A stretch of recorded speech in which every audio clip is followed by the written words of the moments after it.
What's going on, everyone? Welcome to a Tuesday edition of The Drive. Switching up a little bit, The Drive with Q. Rich Quinones here, as everyone knows, with the impending storms down in Southwest Florida, 1029 FM, the Game Coastal Sports Network. Little hiatus for the talent and the crew this week, but alas, we're still going to give you some content. As always, we're powered by our good friends over at Play It Again Sports, Zen Auto Concepts, and of course, fresh roasted coffee and positively tea.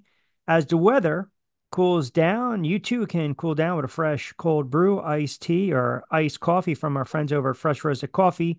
And if you need something hot, they got you covered as well. Visit the link in our show notes below in the YouTube channel and use my promo code BYP20 for 20% off your first purchase. Lloyd Vance, our NFL insider, host of Lloyd Vance's Insider Football, every Monday, 8 to 9 on 1029. Kind enough to join us. And listen, I don't want to sit there and say, I told you so, right? But if we were a betting man, and that's for later in the week with Back Your Play BYP with Q, the move had to be made. A little bizarre with the timing. 5 games in, it comes in earlier today that the New York Jets have fired Coach Robert Saleh. Hackett remains employed, which is a little bit of shocker. We'll get into Saleh's replacement, but 5 games in, and I think there's the snowball effect, if you will, Lloyd, right? The no show in London, Woody Johnson with his ties, losing to Sam Darnold, Minnesota. Offensively, it's been a struggle. I have some numbers defensively for the Jets and Salah, but I guess your initial reaction when you hear this one, you a little shocked? I mean, in 36 something odd years, the Jets have never fired a coach midseason. Well, for the Jets, yeah, you're a little surprised for them, but Q, this is something we kind of saw coming. At the end of the preseason, you and I talked about coaches on hot seat, and he was one of the ones squarely in the mix. And the thing is, he just was not gelling with this group that Aaron Rodgers and Joe Douglas had put together. And he's defensive-minded coach, and you could see that Rodgers just was not happy with him. Yeah, last year you kind of give him a mulligan because of the Achilles injury, Rodgers, after only 4 snaps missed season. But he's played this season. He's been out there, and a lot of people were perturbed just kind of the way the team was running, particularly they were not rushing the football. They only had 14 rushes. Rodgers getting hit constantly. And as you were saying, embarrassment over there in London. And we've seen other teams do this on the trip back. They said, you know what? It's just not worth moving forward, this head coach. And Johnson, he's a guy that has not been to the postseason since 2010, and he wants his opportunity. So a coach is 20 and 36 just was not getting it done, and they're going to move on. So here's a couple things. Look, they're a 2-3 team. They had expectations of going to the Super Bowl, making the playoffs, winning the AFC um, East. Obviously, it doesn't look like that's going to be the case. And I told you, even though it's a stunning move, I don't have this team making the playoffs at all. Defensive coordinator Jeff Albrecht is going to take over as their interim coach. He'll remain in that role the rest of the season. They announced in a statement via team owner Woody Johnson. Um, Jug Douglas wasn't even part of this. This was a Woody Johnson move. This to me, there's a couple schools of thought and a couple theories. Um, Aaron Rodgers had his fingerprints on this. I mean, Aaron Rodgers' fingerprints are all over this. And I thought going into the season, Robert Salah was a dead man walking.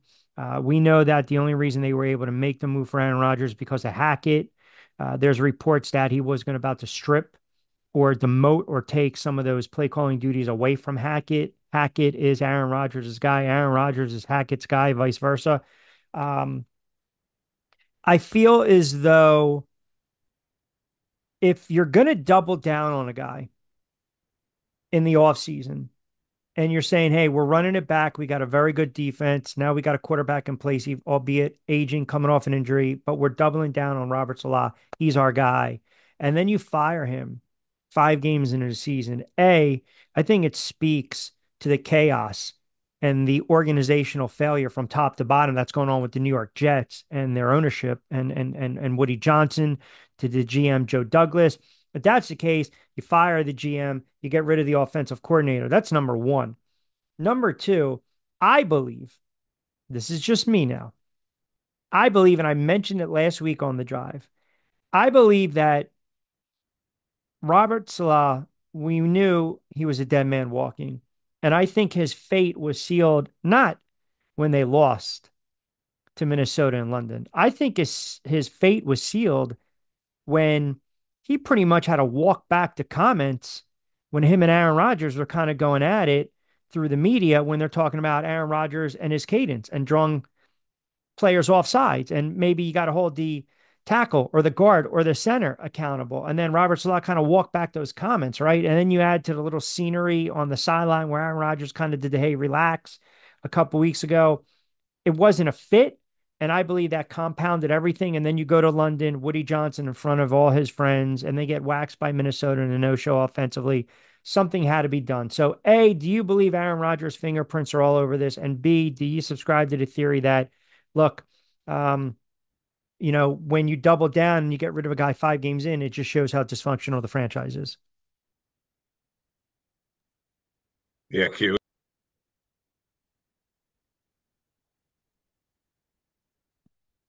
Nope. I think you're muted. There you Yeah, go. Q. It's a situation where he helped build this team, and all his players that he wanted, his cronies are there, and he has a particularly he likes to run things. So I was surprised too that Nathaniel Hackett was not let go as well because it the offense just has been a mess, and Do you want to hear their you think numbers, that by the way? yeah, Not, sure they okay. yeah So this is defensively. This is defensively. Since 2021, his first in New York Jets defense, first in points per drive, first in EPA per play, third in success rate, despite playing the fourth most snaps over that stretch. Um, again, maybe never solved the QB problem, but played very well on defense. Now, I'll pull up the numbers offensively while you just continue your thought. I just wanted to throw the defensive numbers right there for you. yeah Q, and he helped build his team, and he's bringing guys like Lazard over, and they'd be smart to lean on those killer bees. Those running backs are playing really well. Brees Hall has taken a big step back this season. Garrett Wilson was not happy about his touches, and you could see they were in disarray. And then the biggest thing is that offensive line just was not getting the job done. He was getting hit over and over again in this game, and uh, he's Rodgers. He got sacked 4 times in this game, and I think he was in the ear of Chris Johnson, who's the son of Woody Johnson and Woody Johnson, the owner. So, Joe Douglas, he may be on notice as well, and hopefully in You turn think Aaron here's Rodgers has been so frustrated he basically went to Chris Johnson to relay it to his father? yeah, I think he's been talking to whether it's through the media or like he does on his appearances and things, or kindly kind of in the background. Yeah, I think he is talking to management, and you know they're losing games they shouldn't. It, Right. situation that Denver lost that kind of probably bothered him there, and then yeah, you're able to beat the Patriots, but they got to do more, and I think they still have a chance to save their season 2-3. As we know, 7 teams make it in each conference. Maybe they can turn around. Huge game this week with the Buffalo Bills coming in on Monday Night Football, but total disarray, and was not surprised that they went in this direction. Now they're going to try to get lightning and bottle, kind of like the Raiders did with Pierce, and kind of see if they can rally around this interim head coach. But first thing they better do is run the football and lean on that strong defense. Total defense, again, under Robert Salah since 2021, seventh their ranking. Total offense, 31st. Aaron Rodgers doesn't get a pass, man. I mean, let's be honest. You mentioned it. He wants his guys, Hackett, his offense. I I mentioned this on BYP a year plus ago in the offseason. I said the Jets should go after Lamar Jackson, break the bank, steer clear of Aaron Rodgers. You don't know if he's going to break down. You got the ego.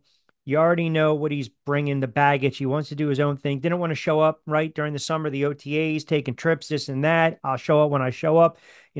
As you mentioned, the appearances maybe being passive aggressive. I think Rodgers is cooked. He might have a moment or two this year, but I just think this dysfunction reeks now. I expect them to go out and get blown out. I don't listen, they might win a couple games. That has nothing to do with the firing of Robert Saleh. Like, I don't believe he's a very good head coach. I believe he deserved to get fired.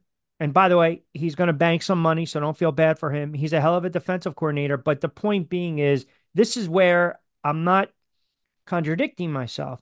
But this is where I'm more, I guess, shocked or aggravate it with the franchise because again, you're doubling down on this man prior to the season and then you fire him 5 games in. There's something that's now the other theory that's being thrown out there is that, um, and I know people are dismissing it on X and social media. Obviously, we know he's of Lebanese descent. He had the flag right on the shirt. And I know some members of the media kind of ran with that. And some people are now speculating that, okay, the only reason he got fired was that the Lebanese flag. I know the NFL wants you again.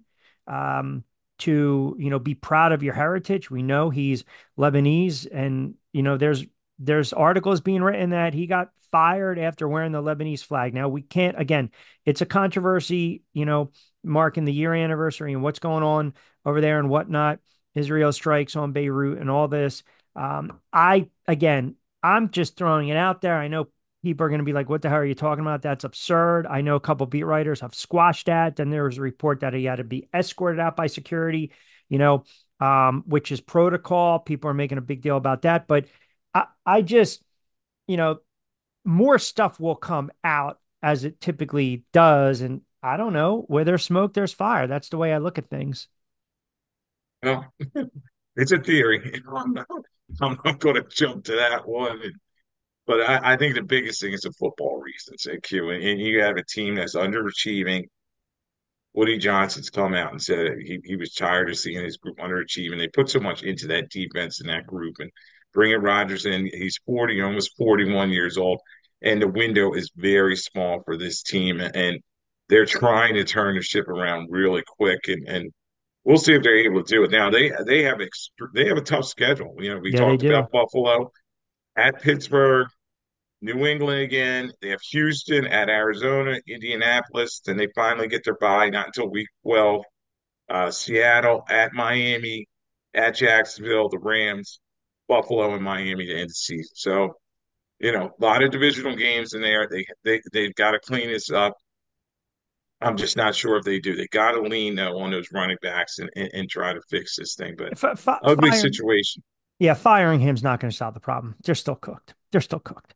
That's just I just feel that way. They're still cooked. I mean how they, Hassan Reddick's losing money every day. I mean, it's just the whole thing is just absurd. All right, let's get to a couple nuggets and then we'll go around the league. And I know later in the week we'll really start to kind of look ahead to these games, but since it's a Tuesday, we kind of recap everything.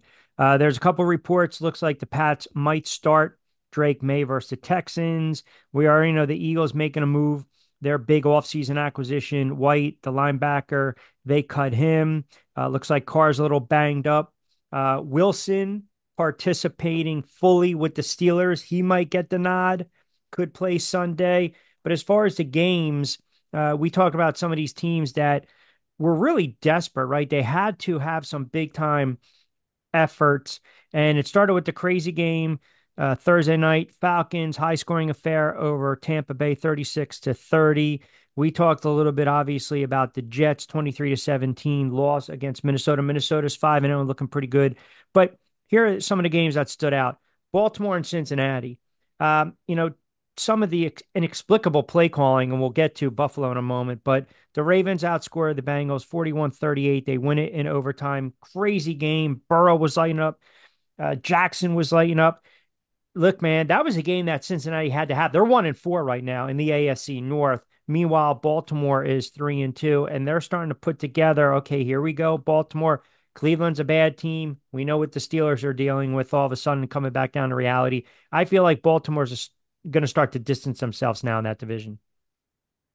And they have the opportunity to do this. Q and they won 3 straight games, and Lamar Jackson's playing at MVP level again. And Derrick Henry kind of was bottled up the whole game, but he had that huge run in overtime, and Lamar overcomes that bad fumble, and he was surgical in this one, passing the football, 26 of 42, 348, 4 TDs, no interceptions, and he had that 55 yards rushing. So they're one of the most dynamic 1-2 punches rushing the ball in the NFL. Line's feeling better. They're doing great things on defense with Hamilton and Oweh and some of the other guys there, and they're a dangerous team. And I kind of agree with you that they may start running away with this AFC North because Cleveland's downtrodden. They're not going anywhere. No. Cincinnati, Joe Burrow came out after his game is basically like, this season's over. You Yeah, could hear it yeah. in his voice. And the Steelers, as you said, quarterback situation in flux, and they've lost a lot of games in a row too. So um, Baltimore's kind of making their move, and we're going to see if Lamar is able to keep this thing going. By the way, they ran for a buck 75. So that's a pretty good day. And you mentioned Henry with the big run in overtime. As soon as he touches it, he kind of rips it off. That was a very impressive win for the Baltimore Ravens. And you look at their schedule. Washington, Tampa. All right, couple tough tests, and then Cleveland, Denver, Cincinnati again. So they're going to be able to have some opportunities to kind of start to distance themselves. I mentioned Washington, my Washington Commanders. Again, they won. Jaden Daniels running away with Offensive Rookie of the Year. They put up 34 against Cleveland. Like this offense is legit. Jaden Daniels is legit, and they're also we can talk all we want about their offense, but also look what they're doing defensively. Now, they held Cleveland to 13. Deshaun Watson, we're going to get to Deshaun Watson in a moment, but Washington, and then you got Minnesota 5-0, and then you got Washington 4-1. Just the two biggest surprises right now in the NFL. And I guess we're wondering, does it kind of come crashing down the next game for Washington when they get set to go on the road against Baltimore? And even if it does, they still have four winnable games coming up against Carolina, Chicago, the Giants, and Pittsburgh. So Washington might be a team that's 8-2, dare I say it, after 10 games. They could be, and they seem to be turning their whole fate around with going with Joshua Harris as the ownership of the group there, and you know, Daniels is just such a bolt of excitement for them. They're able to rush the football when needed with Robinson, and then he's driving the football down the field, McLaurin and the rest of those guys. So, yeah, he's not only an offensive rookie year, they're talking about him maybe in the MVP race. Maybe a little early for that, but right now he is one of the most dynamic players in the NFL. I'm looking forward to that game, Lamar versus Daniels when they play Baltimore coming up this week. He had 14 of 25, 238. He did have one interception, but he's just efficient and his completion percentage is so high. It's going to be fun to see if they're able to keep this thing going. Obviously, everybody's going to point to they got some key games coming up Yep. against the Eagles. Week 11, they're at Philadelphia. That's a Thursday night football game, and then they play the Eagles in week 16. So Giants, they got a nice win, and the Cowboys did as well. So NFC East, maybe that division's not as done as we thought it was. Yeah, and you mentioned Washington, right? They're doing it with their offense. Their defense is playing really well. I do want to get into Cleveland for a moment because I don't know what do you do. I mean, you come out and you say you're not benching Deshaun Watson. This guy hasn't even cracked 900 yards passing. I mean, he's just been horrible. It's going to go down as one of the worst moves in maybe sports history. I mean, you're backing up the truck for this guy, and I don't. You're fighting for your job right now. Jobs are on the line in Cleveland. They had the bad loss against the Giants. They had the tough loss against the Raiders, and then they just no show against Washington. Now they've got Philly. If they beat Philly, Nick Sirianni's going to get fired. But I bring up Cleveland and Deshaun Watson because what do you do with Deshaun Watson right now? Do you bench him? Do you go to Jameis Winston? Well, there Jimmy Haslam and D Haslam, they're run a team. Yeah. So it's a situation where I think they're telling the front office what to do because I don't think Andrew Barry, the general manager, or Stefanski, the head coach, they really want him out there as their quarterback. He's just not getting it done. He's fighting with his teammates. You saw him yelling at his left tackle, kind of blaming everything on Yep. him. And he only throws for 125 yards in a game. He's not getting the ball to Cooper, who's a dynamic player. They have put pieces around him. And if they just could put up probably about 20 some points a game, that defense is usually pretty good that they could win some of these tighter games. But he's just a quarterback that's not scaring anybody at this stage in his career. And you just wonder where they're going to go. So I think they let him play it out, and maybe towards the later part of the season they bring Winston in. But right now, they're going to keep putting him in there, and it's going to be ugly. You listen, they won games last year because of their defense, and then Flacco was the catalyst late. You had the low scoring, ugly game. Dolphins and the Patriots. Looks like the Patriots are going to start in May. We can talk about that later on in the week. Jacksonville, they had to have a win. They got to win. So I think now all of a sudden you calm the waters a little bit for Doug when they go to London. And then I thought one of the biggest coaching blunders was in the Buffalo and Texans game, right? I mean, I don't understand. Why are you taking shots late in that game? Incomplete passes, stopping the clock, and then the Texans get a punt return, one play, field goal, see ya. They win the game. That's a brutal loss for the Buffalo Bills. Yeah, it's a bad look. It was a game that was winnable.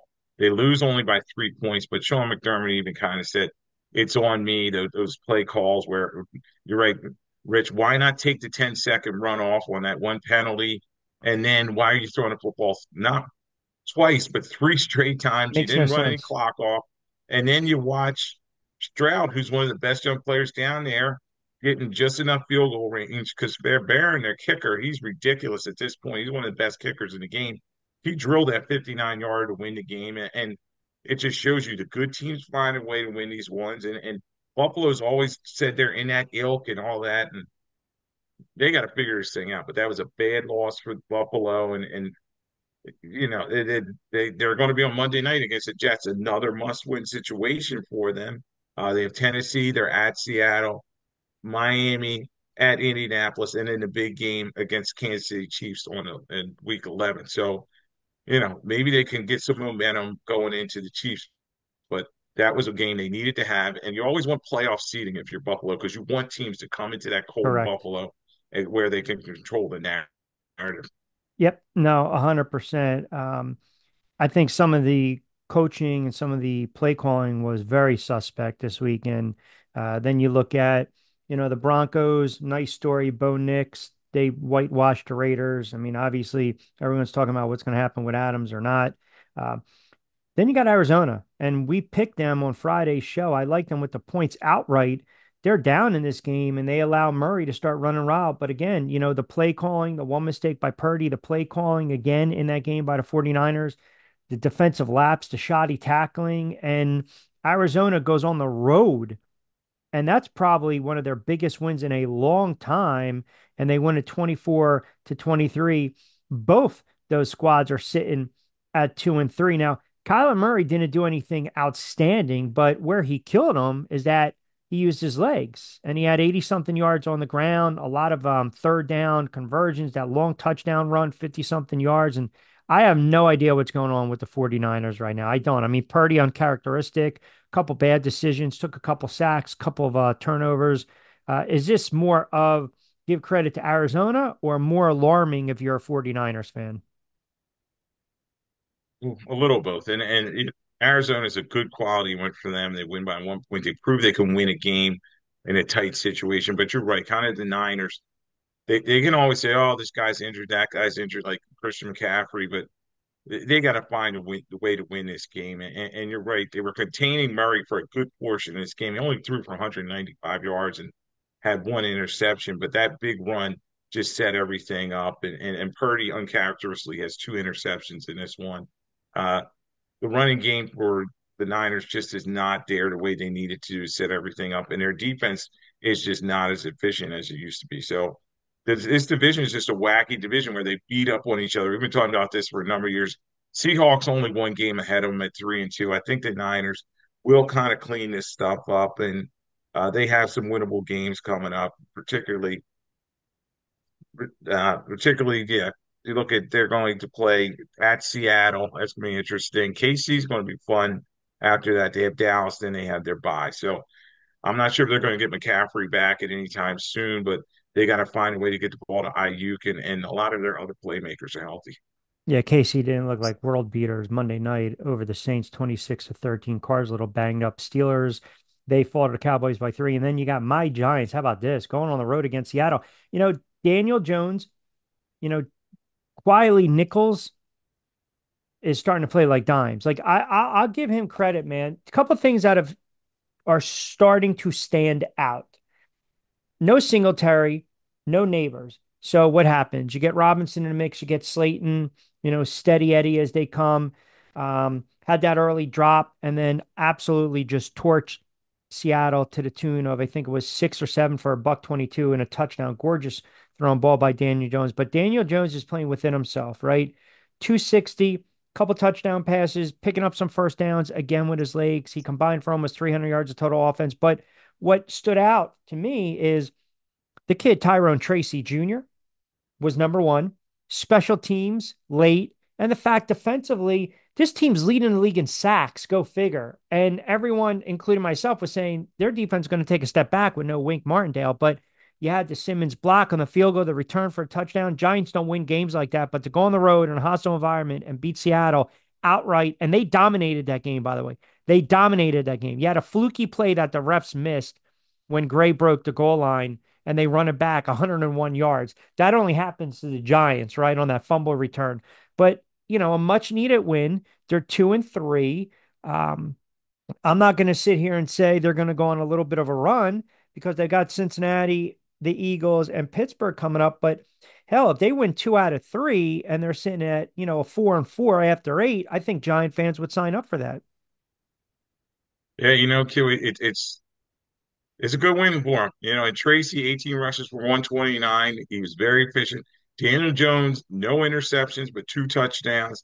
And the offensive line's playing better than people thought. Great point. They'll get Neighbors back.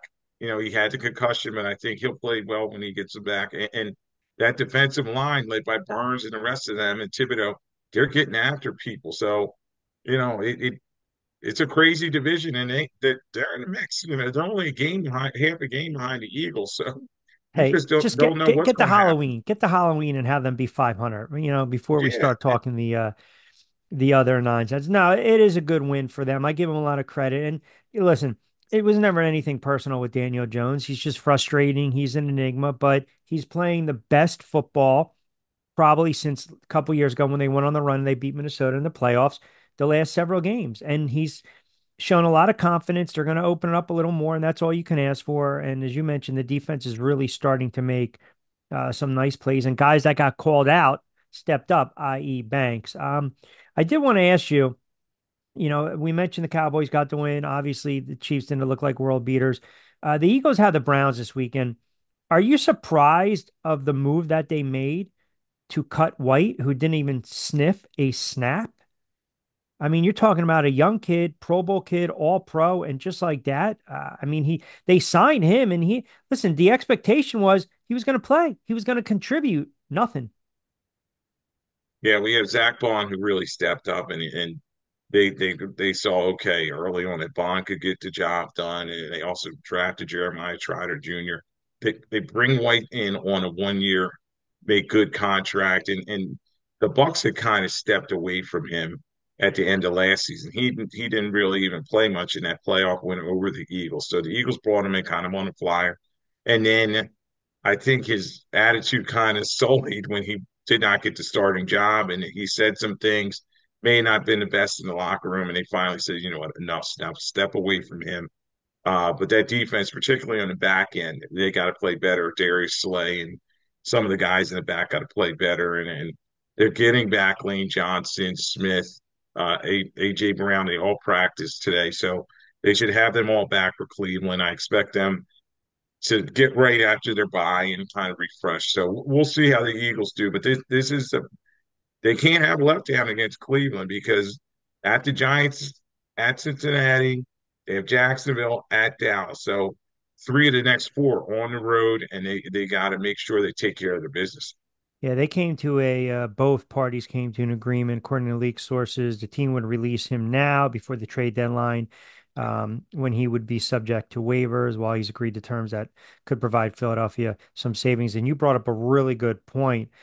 He had the foot and the groin injuries last season and was ultimately replaced by KJ Britt down the stretch for Tampa Bay. So I was a little surprised by that, but yeah, they cannot falter against Cleveland. They they can't. I mean, it's just you just you can't have that. And we're seeing some quarterbacks now starting to go down. Carr banged up a little bit. I mentioned Russell Wilson set to fully practice, could play against the Raiders. The Raiders with their quarterback issues as well. I think Antonio Pierce is done after this year. I think it was we'll give it a shot. We'll see where we're at. Their defense stinks. I mean, they're not good. They're not competitive. And they got a stretch of games coming up. Pittsburgh, the Rams. The Rams can move the ball a little bit. Kansas City, Cincinnati. Raiders are going to be, a two-win team by the bye week.